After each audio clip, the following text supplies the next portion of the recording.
안녕하세요. 오늘도 사연살롱을 찾아주셔서 감사합니다. 환갑을 앞둔 여성이에요. 저는 7년 전에 외동딸을 사고로 잃었어요. 남편 없이 혼자 키운 딸이라서 제 목숨보다 더 귀하게 여기던 아이였기에 상실감과 슬픔은 이루 말할 수 없었어요. 딸아이는 고등학교 동창과 결혼해 2살짜리 딸을 두고 있었는데 그 어린 딸을 두고 눈을 감으려니 얼마나 가슴이 찢어졌을까요. 그 생각에 저는 한동안은 자다가도 일어나 먹먹한 가슴을 주먹으로 치곤 했답니다. 그런데 세상에 그렇게 금슬이 좋았던 사위가 내 딸 앞으로 나온 거액의 보험금을 받자마자 딸 자식도 장모한테 내던지고 홀랑 도망을 쳤지 뭡니까. 세상에 믿을 놈 하나 없다고 하지만 그래도 믿었던 사위였기에 배신감은 이루 말할 수가 없었어요. 하루아침에 딸도 잃고 사위는 도망가고 밤마다 제 엄마를 찾는 소녀딸을 떠안게 된 저는 정말이지 살아갈 희망조차 없었어요. 내 인생이 왜 이리 기구한 건지 한숨만 나오는 나날이었죠. 그런데 1년 만에 집 나간 사위를 찾았지 뭡니까. 그럼 지금부터 내 딸 사망보험금을 들고 집 나간 괘씸한 사위놈의 이야기를 전해드리겠습니다. 이혼을 앞둔 부모가 가장 걱정하는 것 중 하나가 바로 자녀 문제일 거예요. 8년간의 결혼 생활을 끝으로 이혼을 결심했던 저 역시도 우리 딸 때문에 이혼이 망설여졌어요. 신혼 초부터 시작된 시어머니의 도를 넘는 간섭과 남편의 잦은 외도, 그리고 급기야 시작된 폭력까지. 이혼 사유는 처음부터 차고 넘쳤지만 딸아이를 생각해 이혼만은 않으려고 노력했어요.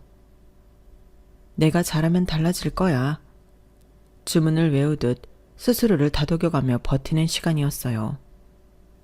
지금 생각해보면 신혼여행에서 돌아와 시댁에 인사를 드리러 갔을 때부터 이 결혼이 잘못됐다는 걸 깨닫고 있었는지도 모르겠네요. 신혼여행지에서 사온 시부모님과 시누이, 시동생 선물을 꺼내자마자 어머님이 대뜸 이러시더라고요. 이거 누구 돈으로 샀니? 딱히 누구 돈이라고 할 거 없이 신혼여행 경비로 산 거라서 잠시 머뭇거렸더니 어머님이 깊은 한숨을 쉬시며 그러시는 거예요. 야, 내가 진작부터 말하고 싶지만 꾹 참고 있었다만 너 돈 쓰는 거 보니 오늘은 확실히 짚고 넘어가야겠다. 난 말이다. 내 아들이 고생고생해서 번 돈을 네가 펑펑 쓰고 사는 꼴은 절대 못 본다. 듣자 하니 너 다니던 직장도 그만뒀다며? 아니, 한창 젊을 때 열심히 일해서 돈 모을 생각을 해야지. 어떻게 결혼하자마자 일 그만두고 집구석에서 빤빤히 놀 생각을 하니? 내 아들이 네 물주니? 네 부모라도 돼? 왜 내가 금지어겨 키운 아들 등골 빼먹을 생각을 하느냐고. 네가 정 그렇게 일하기 싫다면 내 집에 와서 밥 타고 청소라도 해. 그러면 매달 파출불당은 줄 테니까. 설마 이 정도도 못하겠다고 하지는 않겠지?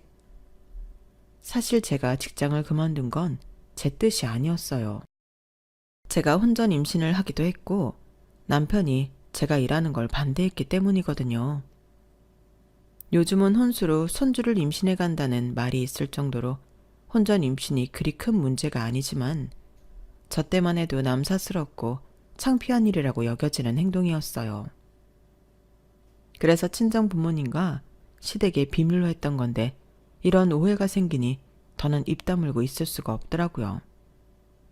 그래서 남편을 시켜 말씀드리게 했는데 그걸 들으신 시어머님이 불같이 화를 내시는 거예요. 어디서 이런 근본도 없는 걸 데려온 거야? 아니, 결혼도 안 한 여자가 몸을 얼마나 함부로 굴렸으면 결혼도 하기 전에 임신을 해? 네 친정에서는 이걸 알고도 나한테 이런 방구도 안 했던 거니? 딸 자식 교육을 이따위로 시켜놓고도 사과 한마디 않고 어쩜 그렇게 뻔뻔하게 굴 수가 있느냐고. 내가 이런 꼴 보자고 지금까지 기를 쓰고 산 거니? 아유, 내 팔자야. 며느리 하나 잘못 들여서 이게 무슨 개망신이야. 혼전 임신을 한 건 죄송하지만 그렇다고 애를 저 혼자 맞는 건 아니잖아요. 그런데 모든 흉은 제 몫이었어요.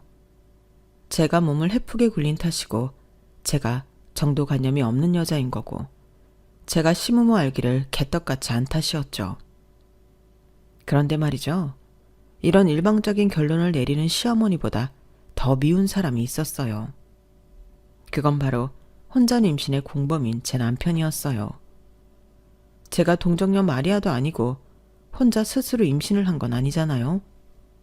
남편이 일조했으니 생긴 일이니까요. 그런데 어쩌면 그렇게 이기적으로 자기만 쏙 빠져나가는지 정말 세상에 믿을 놈 하나 없다는 생각이 들더라고요.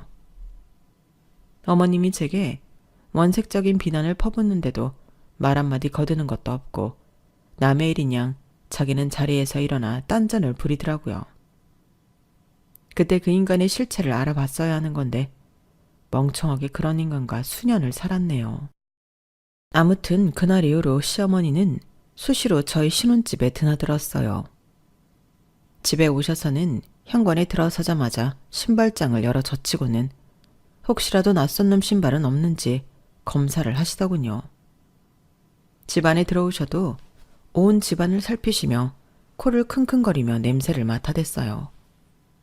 아니, 냄새를 맡으면 당신 아들 냄새인지 딴 놈 냄새인지 알 수 있는 건가요? 그런데도 저 보란듯이 매번 그러시더라고요. 그리고는 꼭 이렇게 못을 박았어요. 자고로 몸 함부로 내돌리는 여자는 패가망신의 지름길인 거다. 네 뱃속의 일을 생각한다면 네 스스로 행동거지를 제대로 하고 살아. 나중에 자식까지 남의 손가락질 받게 하지 말고. 매번 도가 넘치게 저를 환영년 취급을 하는 통에 어머님의 한마디 한마디가 제게는 비수가 되어 꽂혔어요. 그렇게 참고 참다가 한 번에 터져버린 건 출산 후 우리 딸아이 100일 때였어요. 어머님이 굳이 100일상을 차려야 한다고 하셔서 아직은 온전치 않은 몸으로 장까지 받아가 상을 차렸는데 친정 부모님까지 모인 자리에서 어머님이 또다시 저를 몸 함부로 굴리는 여자 취급을 하지 뭐해요. 저희 아빠는 얼굴이 금방이라도 터질 것처럼 발갛게 달아올랐고 엄마는 입술을 꽉 깨문 채 참고 계셨어요. 그런데도 끝까지 했던 말을 몇 번이나 거듭하며 제 흉을 보시길래 참다 못한 제가 소리를 질러버렸어요. 제발 그만 좀 하세요. 제가 밖에서 외간 남자랑 몸을 굴리다 왔나요? 어머님 아들이랑 합의하에 어머님 손녀 가진 것 뿐이라고요. 혼전 임신이라 못마땅하신 건 이해하겠지만 저 혼자 애를 만든 것도 아닌데 환양년 취급 좀 그만하시라고요. 그리고 당신은 왜 입 꼭 다물고 남의 집 일 보듯 하는 거야? 싫다는 나 끌고 가서 애 갖게 한 거 당신이잖아. 어차피 결혼할 사이니까 까칠하게 굴지 말라고 날 다그친 거 당신 아니냐고. 그런데 왜 나 혼자 뒷감당을 해야 돼? 왜 나만 몸 함부로 굴리는 취급을 받아야 하냐고. 애는 나 혼자 만들었어? 우리 민영이 나 혼자 만드느냐고. 그러자 어머님이 득달같이 달려들었어요. 너 지금 어디서 큰 소리냐? 어른들 앞에서 어디 큰 소리야? 니네 집에선 가정교육을 그렇게 받았어? 위아래 없이 함부로 굴라고 배웠느냐고. 세상에. 이래서 집에 여자를 들일 땐 조심해야 한다고 그러는 거다. 어떻게 이런 걸 집에 들여선 나를 이렇게 개망신을 당하게 해? 어머님, 그 말 당장 사과하세요. 저랑 이의가 같이 벌인 일인데 왜 제 부모님 탓만 하세요? 그렇게 따지면 이의도 가정교육 제대로 못 받아서 몸뚱이 함부로 굴려 혼전 임신시킨 거니까 그 부모인 어머님도 똑같이 욕먹어야 하는 게 맞잖아요. 안 그래요? 뭐? 이게 정말? 그께 어머님은 상을 뒤엎고 난동을 부리셨어요. 시누이와 시동생이 말려봤지만 어머님은 멈출 생각이 없었어요. 아주 6.25 때 난리는 난리도 아니었어요. 결국 친정아버지께서 나서서 상황을 진정시키셨어요. 어떻게 했냐고요? 모두가 보는 앞에서 제 남편 뺨을 치셨어요. 그리고는 참았던 말을 쏟아내셨죠. 당장 이혼해. 자기 한 사람 보살필 줄도 모르는 놈한테 더는 내 딸을 맡길 수 없다. 내 딸을 환양년 소리까지 듣게 하는 놈이라면 더 두고 볼 것도 없어. 넌 가장 자격도 없는 놈이야. 사부인도 당장 사과하세요. 그동안 내 딸한테 그런 천박한 소리 했던 거 사과하시라고요. 안 그러면 나도 사부인 아들을 주먹으로 교육할 테니까 어쩌시겠습니까? 사과하시겠습니까? 안 하겠습니까? 시어머니는 두 눈에서 불이 뿜어져 나오는 친정 아버지를 보시고는 그제야 겁이 나셨는지 두 손을 부들부들 떨며 제게 사과하셨어요. 남편도 다시는 이런 일이 없도록 자신이 가장으로서 처신을 잘하겠다고 싹싹 핀 후에야 친정 아버지를 진정시킬 수 있었어요. 아버지 덕분에 신혼여행에서 돌아온 순간부터 지옥 같은 시간을 보냈던 저는 그제야 한숨을 돌릴 수 있었어요. 하지만 재벌은 남주나요? 시어머니는 기가 막히게도 다른 이유들을 찾아가며 여전히 저를 괴롭히셨지만 그래도 신혼 때 했던 거에 비하면 아무것도 아니라서 대충 참고 넘기곤 했어요. 그런데 문제는 시어머니가 아니라 제 남편이었어요. 연애를 할 때를 빼고는 제게 선물을 했던 적이 없는 남편이 언제부턴가 출장을 갔다 올 때면 향수나 립스틱이나 스카프 등을 선물로 사오더라고요. 해가 서쪽에서 뜰 일이네? 당신 요즘 무슨 일이 있어요? 왜 안 하던 짓을 하고 그래요? 그러자 남편은 뜨끔한 표정으로 발끈했어요. 하여간에 옆에 애라곤 해줘도 뭐라 그러네.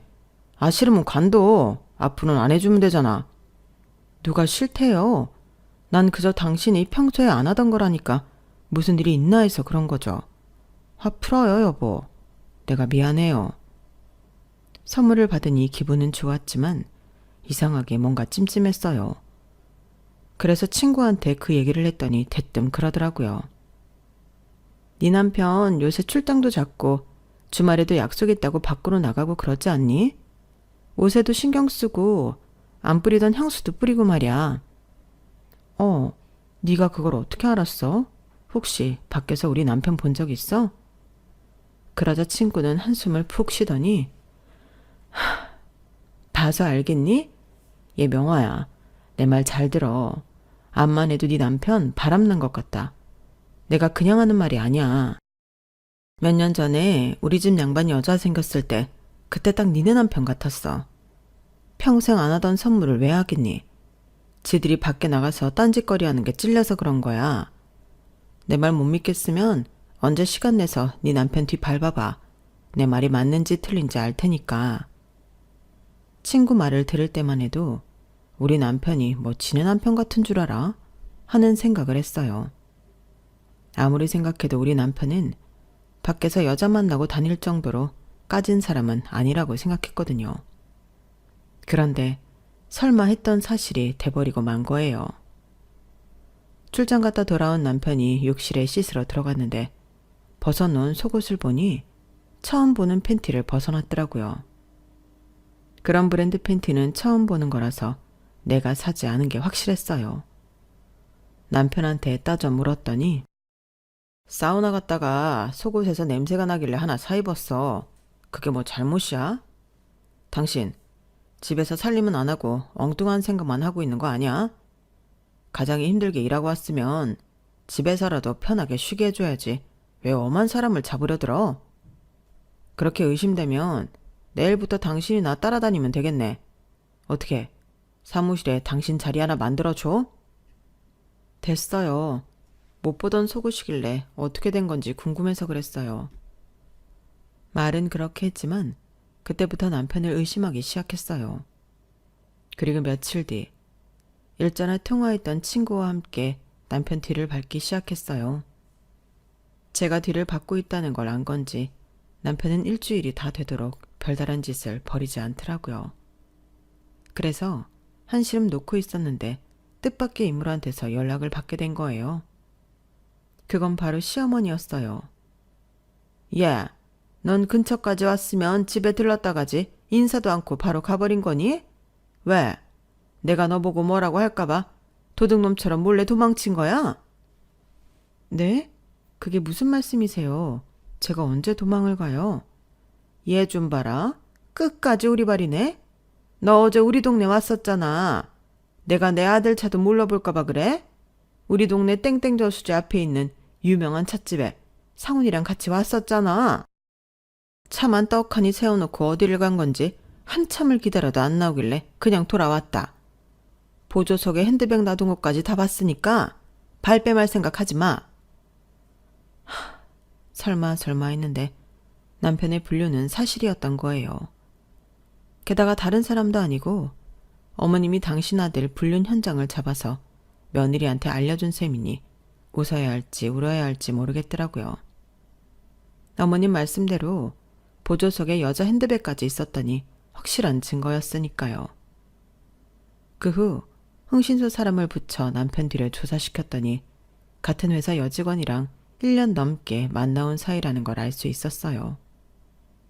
그 일로 남편과 사니 못 사니 난리를 피웠고 남편이 다시는 그런 일 없을 거라고 각서까지 쓰고 여직원은 따로 결혼할 사람이 있다면 저만 입을 다물어주면 회사도 그만두고 앞으로 내 남편 앞에 얼씬도 안 하겠다고 해서 참고 넘어가 주기로 했어요.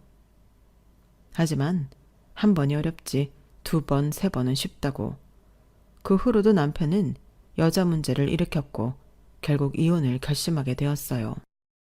남편의 마지막 불륜 때는 이미 이혼을 결심한 상황이어서 두 연놈을 간통으로 고소했기 때문에 자연히 이혼까지 이어지게 되었어요. 남편이 여자 문제를 일으킬 때마다 딸아이를 생각해서 참고 넘겼는데 이놈의 인간이 지가 무슨 짓을 해도 내가 이혼을 안 할 거라고 확신을 했는지 날이 갈수록 더 가관이더라고요. 게다가 부모가 매번 이런 일로 싸우는 모습을 보이는 게 딸아이한테는 교육적으로도 안 좋을 것 같아서 이혼을 하게 됐어요. 결심을 하기까지 8년이나 걸렸지만 막상 하고 보니 그동안 뭐하러 참고 살았나 싶더라고요. 물론 딸아이 입장에선 아빠 없이 살아야 하니 여러모로 힘들겠지만 그래도 밖에서 딴짓하는 아빠가 있는 것보다는 그리움을 가지고 떨어져 사는 게 낫겠다 싶었어요. 다만 딸아이한테는 우리가 왜 이혼을 했는지 그 이유는 비밀에 붙였어요. 나한테는 죽일 놈일지언정 딸아이한테는 그런 아빠로 기억되게 하고 싶지 않았거든요. 하지만 하늘 아래 비밀은 없다고 제가 모르는 사이 딸아이도 제 아빠가 어떤 사람이었는지 알게 됐던 모양이에요. 정확히 누가 얘기를 해줬는지는 모르겠지만 제 친정 식구들을 통해 들었을 거라고 짐작해요. 대놓고 아이한테 말은 안 했을지 몰라도 말이죠. 그래서 그랬는지 딸아이는 자라면서 단 한 번도 제게 아빠가 보고 싶다는 말을 하지 않았어요. 그래서 딱히 아빠에 대한 그리움이 없나 보다 했는데 그건 아니었더라고요. 딸아이는 고등학생 때부터 같은 반 남자아이 하나랑 단짝처럼 친했는데 그 아이한테는 자기 속 얘기를 곧잘하곤 했던가 봐요. 우리 딸이 그렇게 믿고 의지했던 친구는 다름 아닌 사위였어요. 사위는 우리 가정보다도 복잡한 가정사를 가지고 있었어요. 어릴 때 부모님이 이혼을 해서 엄마랑 둘이 살았는데 몇 년 뒤 엄마가 재혼을 하는 바람에 아빠한테 와서 살게 됐던가 봐요. 아빠 역시 재혼을 해서 가정을 이루고 있는 상황이라서 사위는 새엄마 입장에서 눈에 가시였을 거예요. 거기까지만 해도 충분히 힘들었을 텐데 고등학교 1학년 때 아빠마저 세상을 떠나셨다더군요. 새엄마라는 사람은 남편이 남긴 유산을 제 사위와 나눠야 했지만 그러기 싫어서 데리고 살았던가 봐요. 말이 데리고 사는 거지 애 교복 한 번 빨아주지 않고 따뜻한 밥 한 끼 차려주지 않았으니 한 집에 사는 이웃이나 다를 바 없는 상황이었어요. 제 딸은 그런 사위가 가여웠는지 저희 집에 데려와 밥도 같이 먹고 공부도 같이 하곤 했어요. 그러다 집에 마땅히 먹을 만한 게 없을 때면 당시 제가 하던 김밥집에 사위를 데려와서 같이 끼니를 해결하곤 했어요. 부모의 이혼으로 아픔을 가진 공통점 때문이었을까요? 딸아이와 사위는 이성 친구임에도 불구하고 자신의 속 이야기를 터놓는 사이이기도 했어요. 딸아이가 고등학교 2학년 말쯤에 전과 다르게 굉장히 신경질적으로 변한 적이 있었는데 그때 걱정하는 제게 사위가 그러더라고요. 실은 얼마 전에 민정이한테 모르는 번호로 전화가 왔었는데요. 민정이 아버님이랑 재혼하신 분인데 민정이 아버님이 위독하시다고 문병 좀 와줄 수 없냐고 그랬나 봐요. 딸아이 입장에선 오랜만에 연락된 아빠가 생사를 넘나들 정도로 위독하다고 하니 안 가볼 수가 없었던가 봐요. 하지만 병문안을 가자니 괜히 엄마를 배신하는 것 같아서 미안하고 안 가자니 마음에 걸리고 그랬나 보더라고요. 아주머니, 제가 말했다고는 하지 말아주세요. 민정이 딴에는 저를 믿고 한 얘기일 텐데 제가 아주머니께 말한 걸 알면 앞으로 저한테도 마음을 닫을지도 모르거든요. 제가 욕을 먹는 건 괜찮은데 앞으로 민정이가 아무한테도 속 얘기를 안 하고 혼자 끙끙 앓게 될까봐 그게 겁이 나서요. 사위의 마지막 말에 남편이 위중하다는 사실보다 더 많이 놀랐어요. 그저 어린애라고 생각해왔는데 속이 참 깊은 애라는 생각이 들었거든요. 그래서 우리 딸이 사위한테만큼은 속을 털어놓고 지내는 게 아닌가 하는 생각도 들었어요. 그래서 수소문 끝에 남편이 입원한 병원을 알아내서 딸아이를 데리고 병문안을 갔어요. 그런데 세상에 이놈의 인간이 끝까지 인간 같지 않은 짓을 하지 뭐예요. 글쎄 제 딸한테 간이식을 해달라고 그러는 거예요. 민정아, 아빠 좀 살려다오. 우리 딸이, 그러니까 민정이 네 동생이 이제 겨우 7살이야. 아빠가 이렇게 죽으면 그 어린 게 아빠도 없이 살아야 되잖아. 동생을 생각해서라도 네가 아빠 좀 살려다오. 그 말에 머리를 둔기로 맞은 것처럼 딩 하더라고요. 아니, 어떻게 아빠라는 작자가 미성년자인 자기 딸한테 간을 달라는 소리를 해요? 그것도 재혼해서 낳은 자식을 위해 살아야 한다고 하면서요. 그래서 단칼에 거절하려고 했는데 딸아이가 먼저 말을 꺼내더라고요. 내가 왜 그래야 돼요? 아빠는 내가 그 나이 때 나를 위해 뭘 하셨는데요? 엄마 가슴에 못 박으면서 여자들이랑 바람핀 거밖에 더 있어요? 나도 아빠 없이 자랐지만 이렇게 잘 자랐어요. 모르긴 해도 7살짜리 아빠 딸도 아빠 없이 잘 자랄 수 있을 거예요. 그러니까 괜한 걱정 마시고 앞으로는 이런 일로 아줌마 시켜서 나한테 전화하지 마세요. 귀찮고 싫어요. 100번 전화해도 나 아빠한테 내가 안 줘요. 우리 엄마한테 주는 거라면 100번 1000번 주겠지만. 엄마, 나 정훈이랑 시험 공부해야 되니까 집에 가자. 제 아빠의 부탁을 똑부러지게 거절하는 딸을 보니 저보다 낫다 싶더군요. 그 후로 남편이 이식수술을 받았는지 아닌지는 들은 바가 없어서 잘 모르겠어요. 다만 그 일 이후 딸아이는 제 아빠에 대한 그리움이 싹 가신 것 같았어요.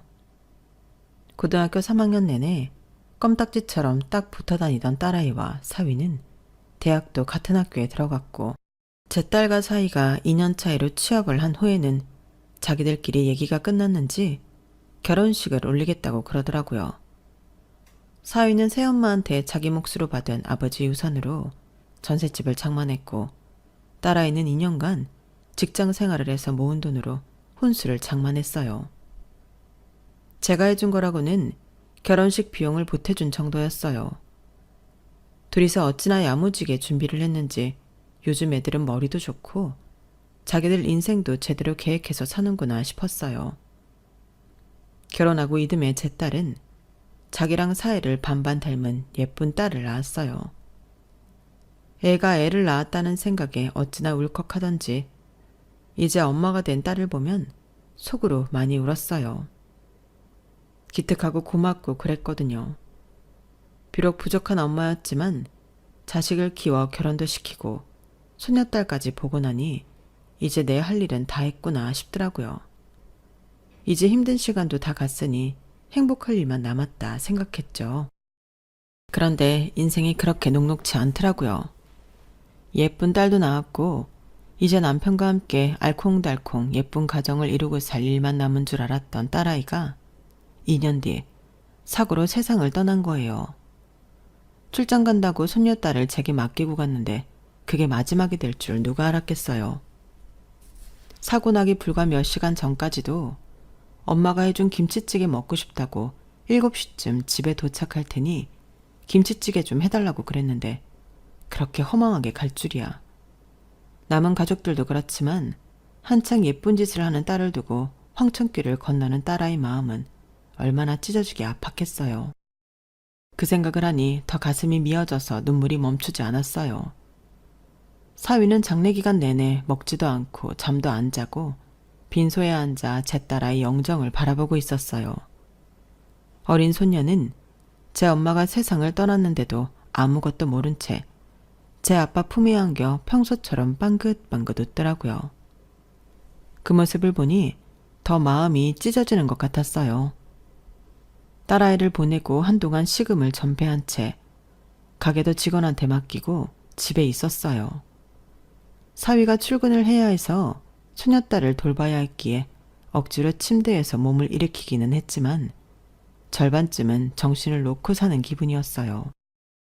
그나마 소녀딸을 돌봐야 한다는 책임이 아니었다면 모든 걸 다 놓아버렸을지도 모르겠네요. 자다 일어나면 엄마를 찾으며 우는 소녀딸을 보면서 내가 정신을 차려야 이 어린 걸 제대로 키울 수 있다고 마음을 다잡곤 했지만 밤이 되면 딸을 잃은 상실감에 컴컴한 심연 속으로 몸도 마음도 가라앉는 기분이었어요. 꿈에서도 딸아이 이름을 부르짖으며 온종일 헤매고 꿈에서 깨어나면 또 하루를 살아내야 하는 나날이 이어졌어요. 그런데 말라 비틀어진 풀포기 같던 일상을 깨우는 일이 벌어진 거예요. 믿었던 사위가 느닷없이 찾아와 손녀딸을 제게 떠넘기곤 이러는 거예요. 장모님, 저도 제 인생 살아야겠어요. 한창 젊은 나이에 죽은 여자 붙들고 살 수는 없는 거잖아요. 그러니까 예림이는 장모님이 맡아 키워주세요. 엄마가 없으면 외할머니라도 키워주셔야죠. 안 그래요? 참, 양육비로 1억 통장에 넣어드렸으니까 앞으로 저한테 연락은 안 하셨으면 합니다. 뭐 하셔도 안 받을 테지만요. 그 사람 집은 오후에 이사심센터에서 가져다 줄 겁니다. 그럼 안녕히 계세요. 아니 이보게, 그게 지금 무슨 소린가? 자네 지금 새 인생 살겠다고 자식까지 버리고 가겠다는 거야? 아니 세상에, 이게 도대체 무슨 경우인가? 이서방! 이서방! 사위는 자기 할 말만 하고는 뒤도 안 돌아보고 도망치듯 가버렸어요. 제 팔에 안긴 손녀딸은 제 아빠를 부르며 자지러지게 울어댔지만 사위는 끝내 돌아오지 않았어요. 도대체 뭐가 어떻게 된 건지 모르겠더라고요. 내막을 알게 된 건 며칠 뒤 보험 설계사를 통해서 그간 있었던 일을 전해 듣고서였어요. 사위가 며칠 전에 제 딸아이 앞으로 나온 거액의 사망보험금을 수령해 갔다고 하더라고요. 그러니까 이놈이 돈을 보자 눈이 뒤집혀서 자식도 버리고 새 인생 살겠다고 떠난 거였어요. 살던 집도 이미 정리했고 가전제품이며 가구는 업체에 맡겨 처분했더라고요. 손녀딸 물건과 딸아이 물건은 따로 박스 몇 개에 담아 업체 사람들이 전해주고 갔어요. 딸아이를 잃은 슬픔이 가시기도 전에 사위한테 뒤통수를 맞자 그제야 정신이 바짝 들었어요. 하긴 믿었던 남편놈도 나를 배신했는데 사위놈이라고 못할까? 어쩌면 내 인생의 남자들은 하나같이 이렇게 이기적인 놈들 뿐이지. 하도 분하고 화가 나서 이가 박박 갈렸어요. 사위가 집을 나가고 손녀딸을 키우며 살게 된 저는 하루하루 독을 쓰며 살았던 것 같아요. 밥도 맛으로 먹는 게 아니라 어떻게든 오래 살아서 내 손녀 곁에 오래 있어줘야 한다는 사명감으로 먹었고 한 푼이라도 더 벌어서 손녀 손에 쥐어줘야 한다는 생각에 돈을 급급하지 않던 성격도 조금씩 변해갔어요. 그렇게 1년이 어떻게 지나갔는지 모르게 후딱 흘러갔고 어느 정도 새로운 생활에 적응해가기 시작했어요. 그런데 하필 그때 찢어 죽여도 시원찮을 사위 소식을 듣게 된 거예요. 저와는 여고 동창으로 우리 손녀 돌잔치에도 와주었던 친구가 제 사위를 봤다고 그러더라고요. 그런데 봤다는 장소가 병원이더라고요. 아주 다 죽어가더라고. 살이 얼마나 빠졌는지 나도 하마터면 못 알아볼 뻔했다니까? 명아, 너 정말 몰랐어? 자식도 버리고 가더니 아주 꼴 좋다. 내 남편놈도 그렇고 사위놈도 천벌받은 게지. 돈도 많으니 죽을 병 아니면 어떻게든 고쳐서 살겠지 뭐. 그놈이 죽든 말든 이제 나도 상관없어. 말은 그렇게 매정하게 했지만 저도 사람인데 어떻게 사위 소식을 듣고 멀쩡할 수가 있겠어요. 그래서 손녀딸을 어린이집에 보내놓고 사위가 입원해 있다는 병원으로 갔어요. 병실에 들어갈 엄두가 안 나서 병실 밖 복도에 서서 안을 살피고 있었는데 누가 제 등을 톡톡 치더라고요. 놀라서 얼른 도망을 치려는데 그 사람이 저를 따라와서 그러는 거예요. 이정원 환자 아는 분 맞으시죠? 혹시 장모님이세요? 그걸 아주머니가 어떻게 아세요? 우리 사위가 내 얘기를 하던가요? 하다뿐인가요? 자랑을 얼마나 하든지 몰라요. 자기한테는 엄마나 다름없는 분이라고 그러더라고요. 제게 말을 건 건 다름 아닌 사위의 간병인이었어요. 간병인을 통해 얘기를 들어보니 지금까지 제가 사위를 오해했던 거더라고요. 딸아이 장례를 치르고 얼마 안 돼서 회사에서 진행했던 건강검진 결과가 나왔는데 위암 판정을 받은 거예요. 도저히 믿을 수가 없어서 병원을 여러 군데 가보았지만 결과는 같았어요. 초기면 몰라도 꽤 진행된 상태라서 병원에서도 비관적인 얘기를 들었던가 봐요. 제가 딸을 잃은 지 얼마 안 됐는데 사위까지 잘못되면 너무 힘들어할까봐 사위는 그런 방식으로 우리 곁을 떠났던 거예요. 가진 돈을 다 주고 가면 제가 의심할까봐 돈에 눈이 멀어 자식도 버리고 떠나는 나쁜 놈으로 보이려고 일부러 돈까지 싸매고 갔던 거죠. 어차피 자기가 죽으면 그 재산은 딸아이한테 고스란히 가게 될 테니까요. 간병인을 통해 그 얘기를 듣는데 가슴이 꽉 막히는 것처럼 숨을 못 쉬겠더라고요. 이렇게 착하고 불쌍한 내 사위를 그렇게 미워하고 저주했으니 말이에요. 간병인 손을 잡고 한참을 오열한 저는 눈물을 닦고 사위 병실로 갔어요. 저를 본 사위는 놀란 표정으로 어쩔 줄 몰라 하더라고요. 그러는 와중에도 엉망이 되어버린 자신을 못 보게 하려고 얼굴을 감추는데 그 모습에 더 가슴이 무너졌어요.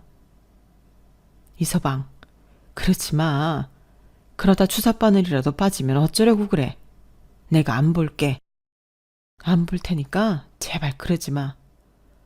불쌍한 우리 정훈이 네가 어쩌다 이런 몹쓸병에 걸려서 이런 꼴로 숨어있는 거야.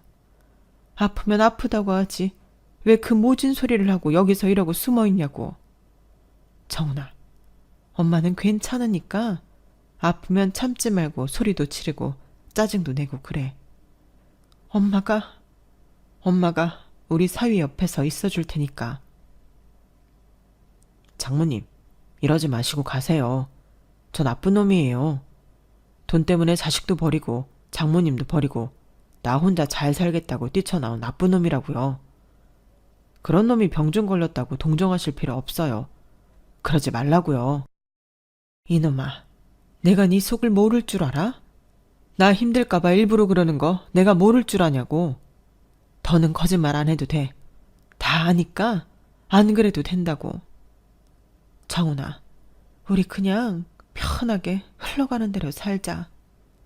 더는 속에도 없는 말로 나 밀어낼 생각 말고 아픈 너는 아프면 아프다고 투정도 부리고 억울하다면 억울하다고 울고불고 해. 엄마가 다 받아줄게. 사위도 자식인데 내가 왜 그걸 못 받아주겠니? 게다가 네가 나한텐 그냥 사위니? 넌 내 아들이나 친배 없잖아. 생각해보니 우리 민정이가 널 나한테 맡기려고 널 내 사위로 데려온 모양이다. 불쌍한 놈 나라도 지켜주라고. 그래서 데려온 모양이야. 그러니까 엄마한테 의지하고 우리 같이 암이랑 싸워보자. 방송에도 종종 나오지 않든 병원에서 못 고친다고 하는 병도 기적처럼 이겨내는 사람들 말이다. 우리한테도 기적이 없으리란 보장은 없는 거잖니? 그러니까 싸워보자. 혼자 외롭게 싸우는 것보다 같이 싸우는 게 더 힘이 나지 않겠어? 눈에 넣어도 안 아플 우리 예림이 재롱도 보면서 많이 웃고 좋은 생각 많이 하면 지독한 암세포도 제풀에 꺾여 사라질지도 모르잖니? 그러니까 포기하지 말고 우리 같이 싸워보자. 결국 사위는 저를 끌어안고 펑펑 울었어요. 풍채 좋던 녀석이 1년 사이 꼬챙이처럼 말라서는 뼈만 앙상한 걸 보니 억장이 무너지는 것 같았어요.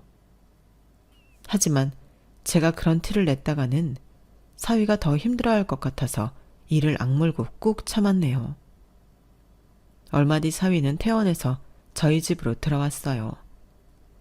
병원에서도 딱히 치료할 게 없다고 차라리 가족들 품에서 지내는 게 나을 것 같다고 했거든요. 그 말은 돌려 말하면 가망이 없다는 뜻이었겠지만 그래도 우리는 쉽게 포기할 수가 없었어요.